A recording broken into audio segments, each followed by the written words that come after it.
Welcome to the Science and Spirituality Podcast, where we dive deep into universal spiritual principles and ground them in modern science. My name is Chris Carden. And my name is Kevin Carden. And we are committed to simplifying the spiritual side of success for you with easy to understand scientific research so you could walk away with practical tools to create radical transformations in your life. Let's get started.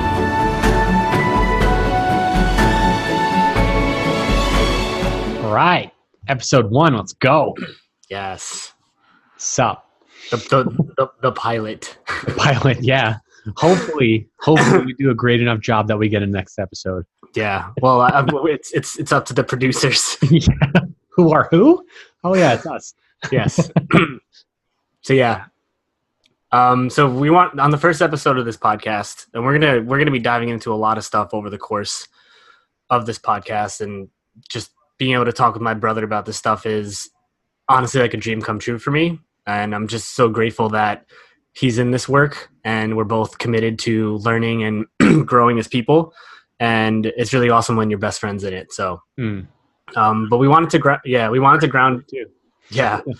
But we wanted to ground in this first episode why any of this stuff that we're going to dive into matters to you. So why we believe it's important for you to understand the science and the spirituality of transformation and truly striving to live a life that you love living.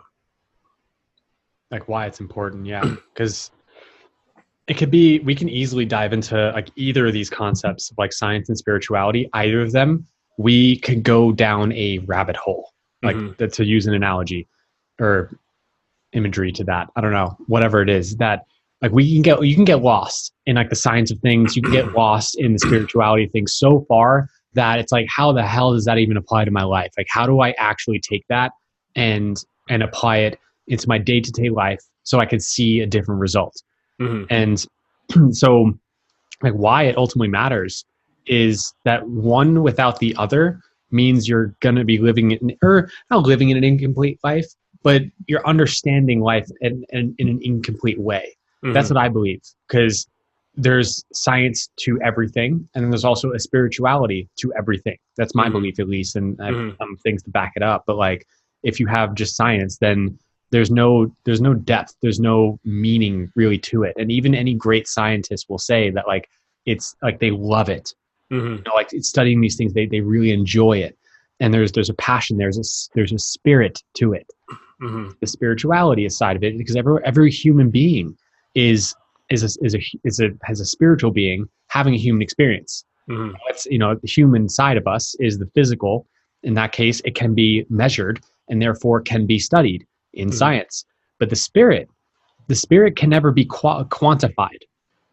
And so there's no way of actually, you know, testing it and having it to be a, you know, like, all right, like the spirit measures and weighs this amount, you know, but like you have to have both in order to live not even, like I keep tripping up on this, not live, but like to really understand and then utilize the full breadth of what is here for us to use and learn, and then become new versions of ourselves and have different results because of it.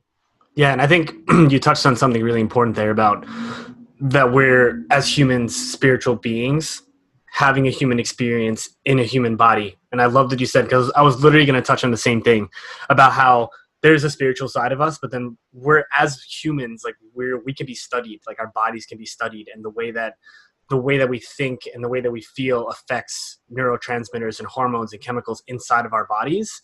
And just with all this stuff that's coming out now about quantum physics and about, you know, infinite reality potentials and how to bring those about, grounding those in science, like actual physics, it's like a really exciting time to be alive.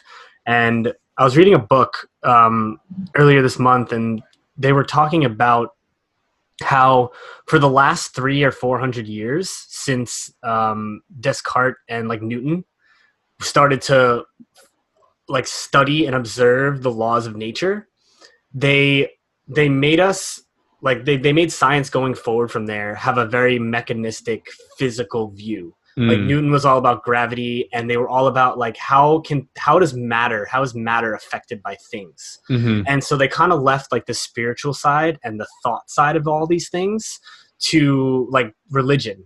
Mm. And so there was like that dichotomy that's been kind of developing over the last like 200-300 years, and it seems like and that's why a lot of people think they're so separate. Yeah. But then with the advent of quantum physics and realizing that no, actually most of matter is actually just energy vibrating at different frequencies. It's all just information. The two worlds now, like science and spirituality, are starting to be blended together in a way that we've never seen before. Mm-hmm. And so now, instead of just being like Newtonian and being like, no, energy is only affects matter, it's like, no, they're actually interchangeable. Mm. And like the way that you feel about things can actually affect what you see and what you bring about into your physical reality, rather than the way that we used to think about it. And so I think people who don't realize like the history of how science and spirituality were kind of brought up over the last few hundred years can kind of not really see how awesome it is to be alive in this time, to have these things finally being like melded together. Mm. And dude, it's like, it's such a new thing, like seeing these two things like being worked out. I mean, just the study that we're in with Mary Morrissey, and if any of you know about her, Bob Proctor, like it's really only over the last like 50 or so years where people are really starting to understand that the way they think, the way that they feel has an effect on their physical reality around them. And so that's what really got me interested in all of this stuff, because just a little bit of a background of my story. Like I came from a place where I was experiencing like really severe anxiety and depression over a career path that I had chosen.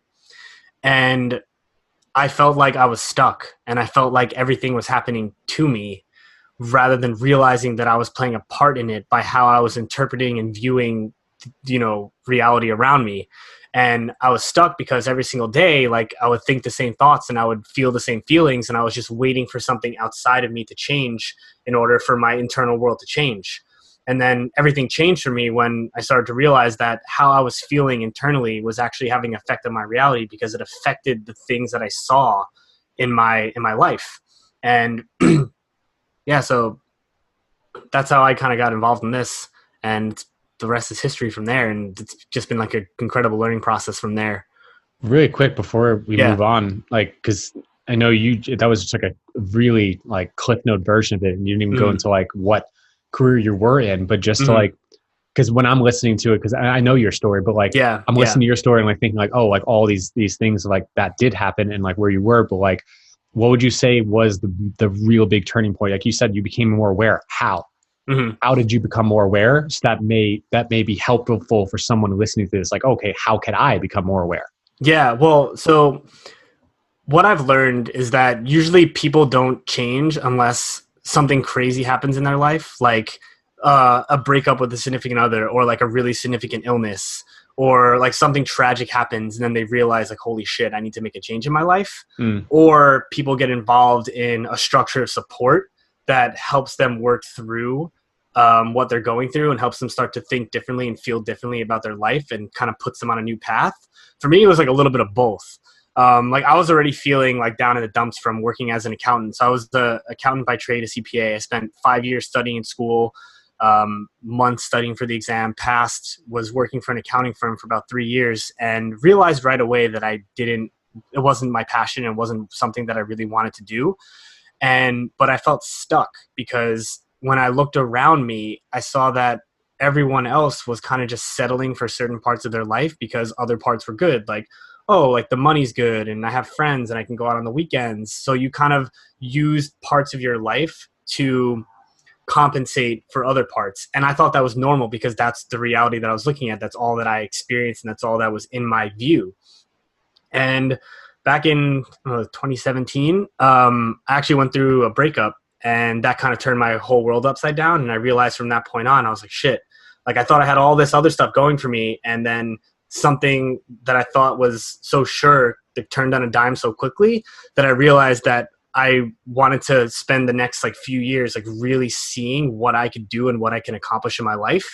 And then so that was the first piece. And then the second piece was getting involved in like transformation work and getting involved in a structured support and, you know, getting like a life coach and getting people around me who thought differently and who saw me as a higher version of myself so that I could live into that. And then like immediately after I made that decision to get into that structured support, literally almost a week later, I quit my job and I applied to go back to school to study acupuncture and Chinese medicine because that's what I felt really aligned with.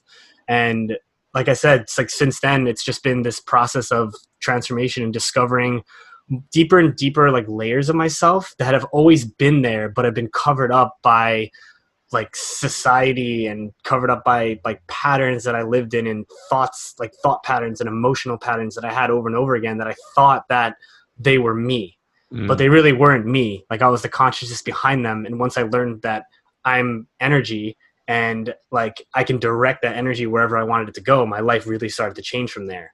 Yeah.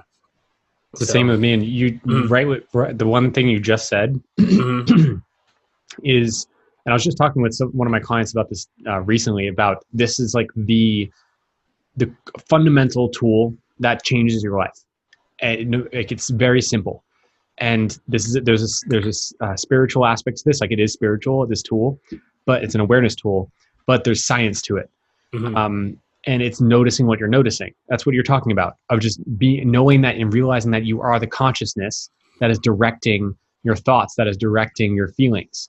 And once you get a hold on that and really understanding that that's who you are, a spiritual being, that's what he meant. It's just that your consciousness, so that you're not attached to your thoughts, you're not attached to your emotions, and yet then you can control them, as in you can direct them to how you want to think and how you want to feel. But that's, I mean, it takes some time. It takes like some real work to form that habit of really directing your own thoughts. Because I mean, for people who listen to this podcast, I would imagine have some background in the idea that our thoughts create our reality, our thoughts are things. And so it's like getting the more practical understanding of that. And then the science of it, I won't go too deep into it right now, but for those listening, check out, like type in on YouTube, maybe we'll like post a link somewhere below if we could. I don't know if we're still just getting started with this, but this double slit experiment. And I encourage you to watch, and there's several talks about it from like quantum physicists, which they go a lot more in depth than is needed to understand to then apply into your life. But there's a cartoon. It's a 5-minute video cartoon that came from a movie called What the Bleep Do We Know?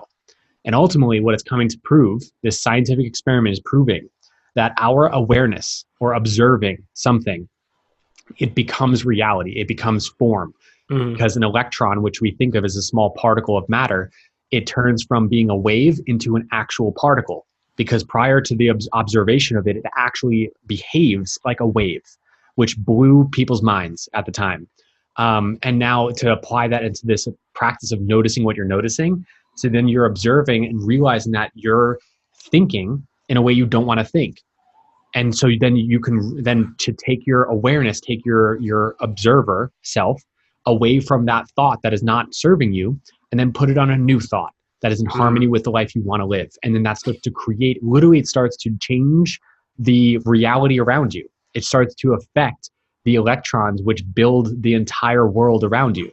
And so I just love that. So like that's, you know, tapping into that is key. And that's exactly what you did. So it's awesome.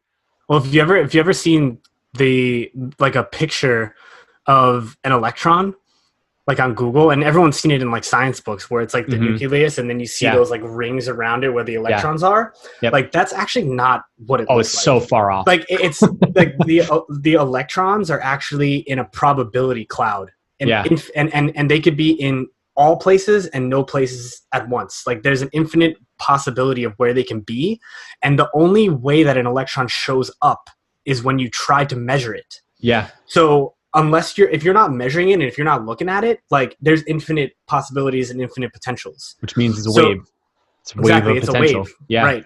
So when you're thinking about a thought, you're collapsing all of the infinite possibilities of things you can think about into that observable form that turns out to be the electron. So when you take a step back out and you're just the consciousness, then like the electron turns back into a wave and it becomes infinite possibilities, and you can direct your attention wherever you want it to go. and then collapse those infinite possibilities into what you're observing. And Exactly. you can begin to change your life. You begin to change how you feel through that. Yep. I think we should do, I mean, if you want to get into it now, or we can do a whole episode on that, because I think that's really the basis of the work. Yeah. Let's get into another episode, because like, I mean, I find that this will probably be just like how it'll happen in many of our episodes, that we get off in so many tangents because there's so much to talk about. Yeah. But I want to bring it back to like the focus of just like why this matters. Okay. And go ahead. I said I have a good place to go with that. I mean, like, I just want everyone who's listening to really like tune in and realize that you only have one life. Yeah. And you're only going to be on this earth for a certain amount of time. That's all life really is. It's just you're born, and then you have a bunch of sensory experiences, and then you die. And it's like the way that you interpret those sensory experiences and what you decide to do in this life, that I think ultimately means everything. And when you like actually meditate on that thought and just think about that, a lot of the things that most people are doing in their life, they don't really want to be doing. And I think that's like the biggest tragedy that I see. And I think that's why, for me, why this work matters so much to me, because now that I'm at the seat of my own awareness, I notice when I'm feeling discontent in a situation, and then I know that I have the power to change it because I'm a human. And like, that's like, just that simple fact has just made this whole, like, all of this work, you know, worthwhile for me. And like, that's what dude, not even work. You're saying work, but it's your wife. Yeah. Like I meant like, your wife, like, oh, like the study of the work. I get what you're saying, but yeah, the study, but it's your life that we're talking about. Like you said. Yeah. And like one day, all of us we're going to lay our head on the pillow for the last time, and we're going to die. And I think that a lot of people think that day is never going to come for them. But it is. And I think people are aware of it, but they don't really like get the emotional response that is the truth of that. You know what I mean? Like, it's a platitude. It's like, oh yeah, I get that. I understand that.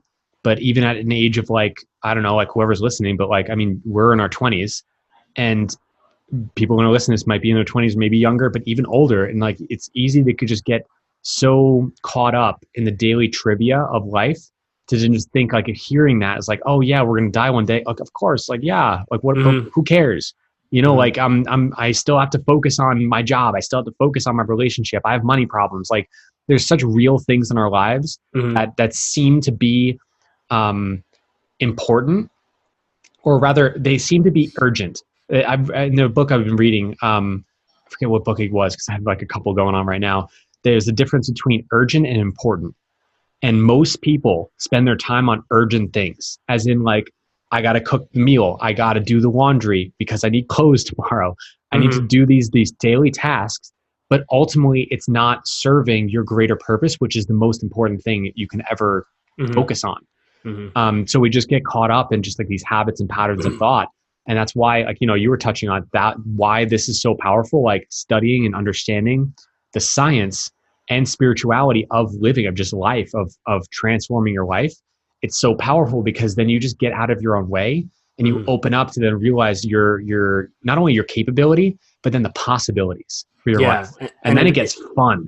Well, it also, like, it really also helps to understand that there's a scientific basis to this, because then like, it's predictable. And I think and this was me a few years ago.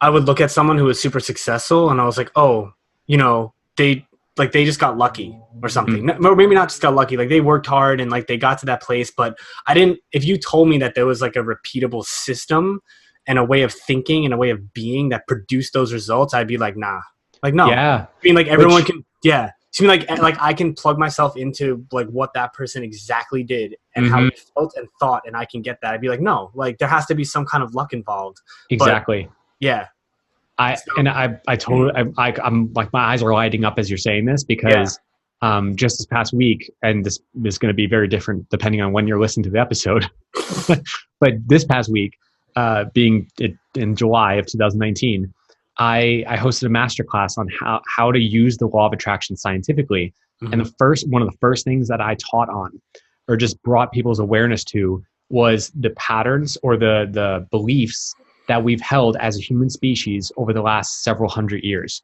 and how that's been falling away, and all of it has been disproven and debunked by science. The Earth is flat. Oh shit, no, it's not. By science, we figured that out.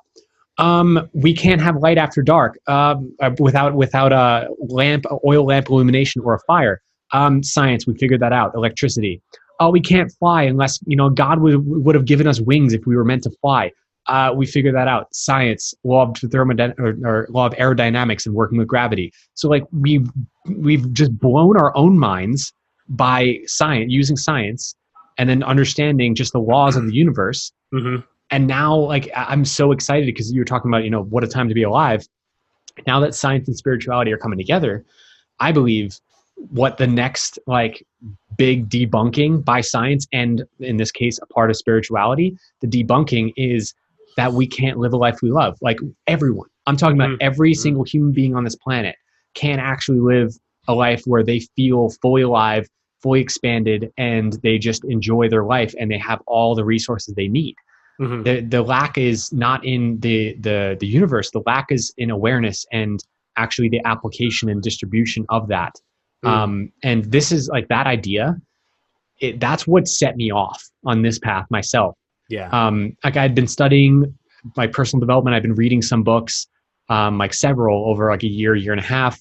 But when I got connected with Mary Morrissey, you mentioned her before, she was on her masterclass. She was hosting it online, and she started out with that, like going with human history and like where we've been. And then like, yeah, like, hey, don't you think that we have some beliefs that also like now are limiting and that we need to get rid of?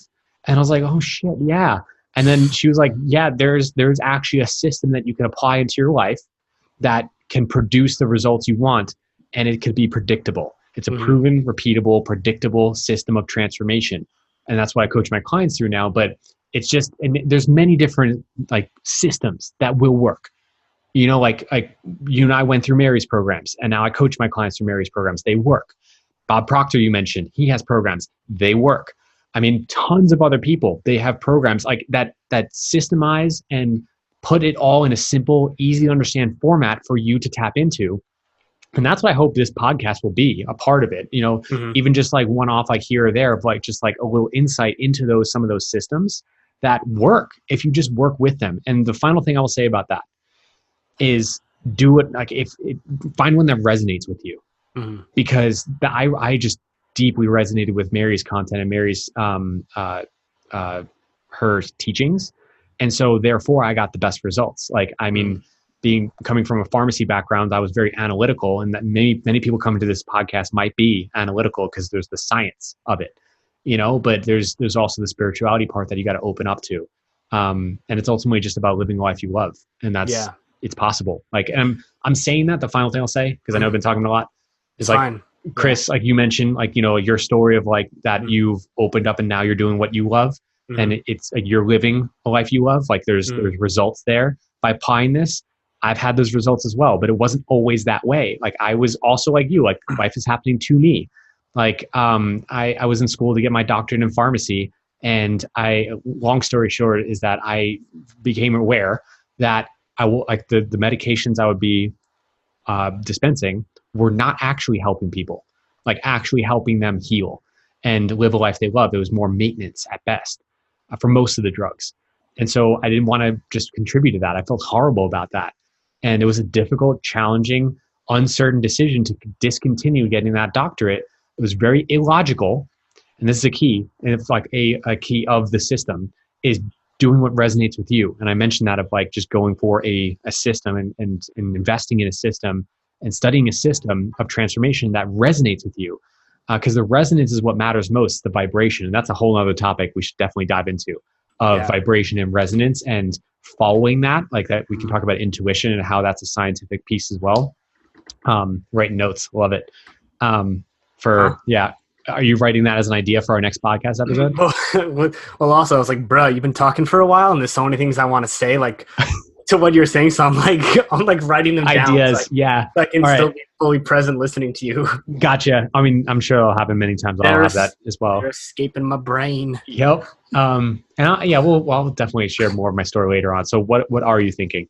Share. Well, okay. So I only have one thing down, but hopefully I'll remember as I keep talking. Okay. But you were mentioning at the beginning of your amazing speech that You mean monologue? yeah, monologue. About how we've continually like using science like broken through certain like limiting beliefs and paradigms. Yeah. And I just wanted to touch on the fact that listening to this podcast, like the one thing that I think everyone should approach this with is an open mind, because another thing that I've learned throughout this work and just studying and reading in general is that there's so many things throughout the course of history that humans thought were impossible or illogical that turned out to be not impossible. And so like when someone tells you something or when someone expresses something to you and you're like, that's impossible, like just challenge that thought for a second to be like, maybe it's not.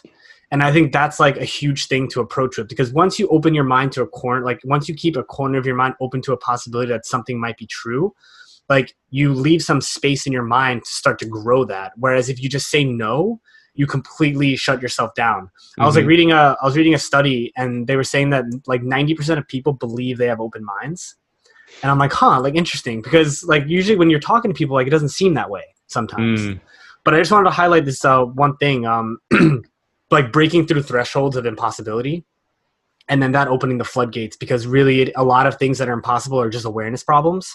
So like this guy, like I think his name is Bruce Bannister, but his last name is Bannister for sure. Bruce Banner kind of sounds like the fucking Hulk right now. Yeah, so I was about to say that's close. It's very close to the Hulk. Yeah, yeah. He was kind of like a Hulk though. But anyway, like he was the first person to run a 4-minute mile back in the 50s. And up until that point, like people thought it was impossible to run a 4-minute mile. And then the day that he did it, over the next like couple months, like 60 or 70 people did it. It's because he broke through that threshold of what we thought was impossible for humans.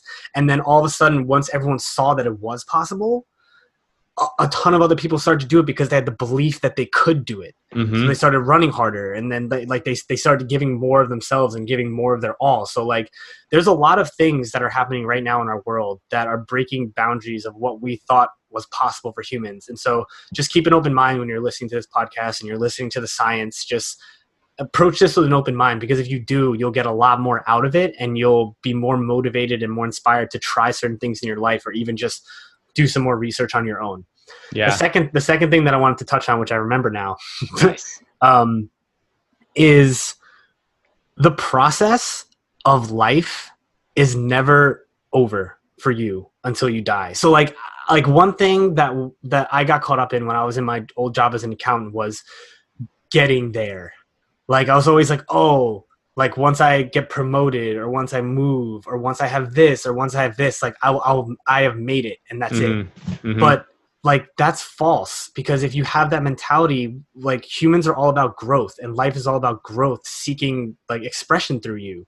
And so like you want to be on the green growing edge of your becoming at all times. Like you want to think about what's next. You want to think about like, how can I grow and how can I like expand? And a lot of times that's uncomfortable for people, because your nervous system has a reaction to it. It's like, no, I want to stay in this spot.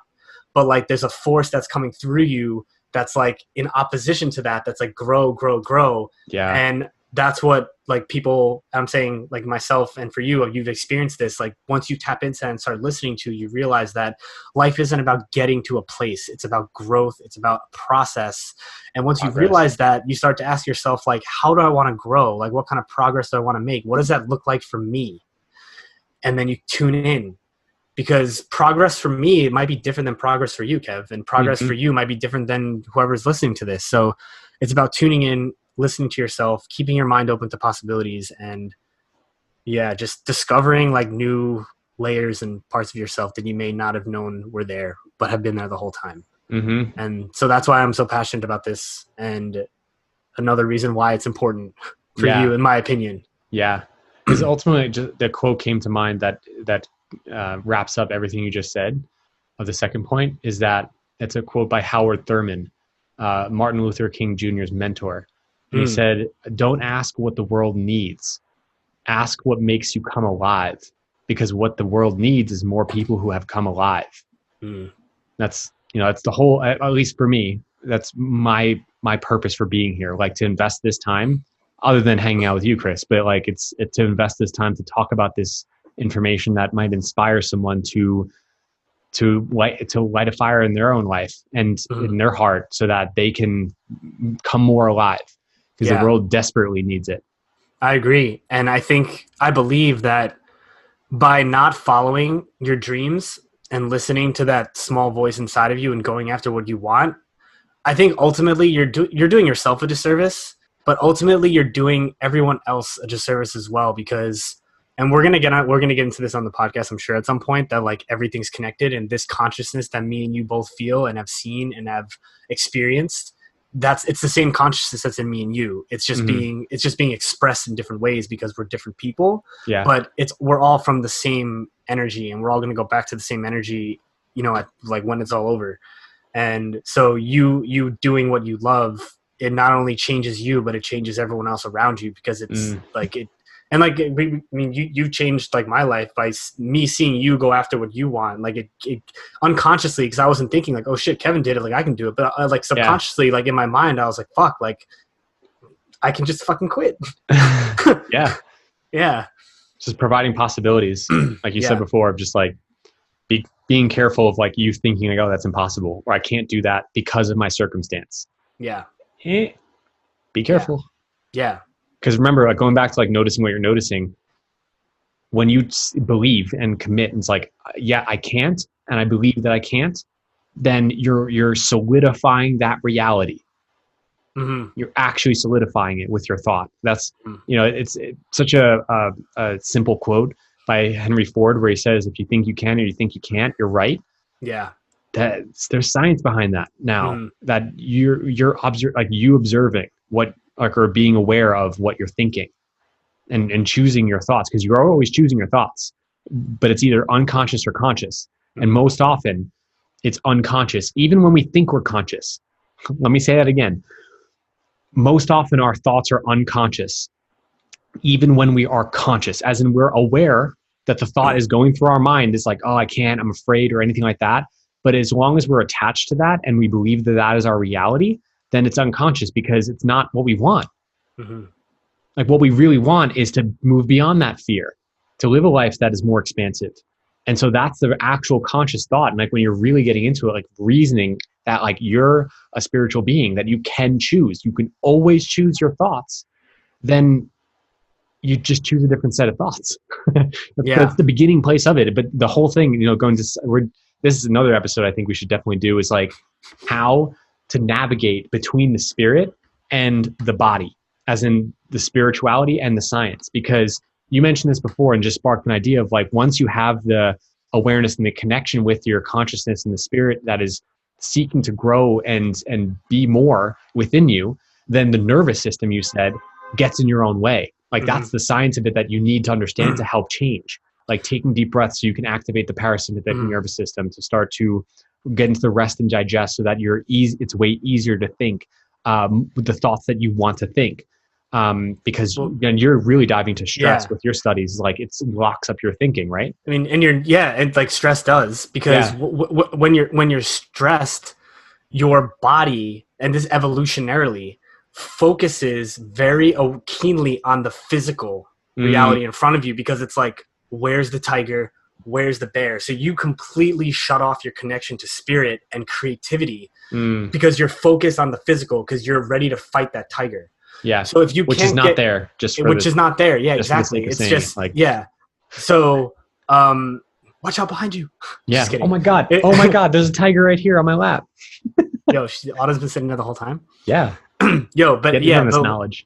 Yeah. So like once the sympathetic side of your nervous system is activated, you become super physically focused. And so you need to be able to relax your nervous system in order to be able to think more creatively and like picture, like how, like send a new picture to your nervous system of what you want. And then if you like thinking about from what you were saying before too, like when you, like your nervous system's made up of neurons, It's your brain and your nervous system. And so your nervous system has been built up over time based on the patterns of thought that you've given it over time through neuroplasticity and creating new neural connections and everything. Like it becomes ingrained after a while. Mm-hmm. And so when you try to think differently at first, it could be difficult because your nervous system's going to kick in and those unconscious thought patterns are going to come in because there's a physical structure for those thoughts in your brain and in your body. And so we're going to get into that again as well on another podcast, because that's like a whole other one too, about like how you condition your mind, and then through your mind you condition your body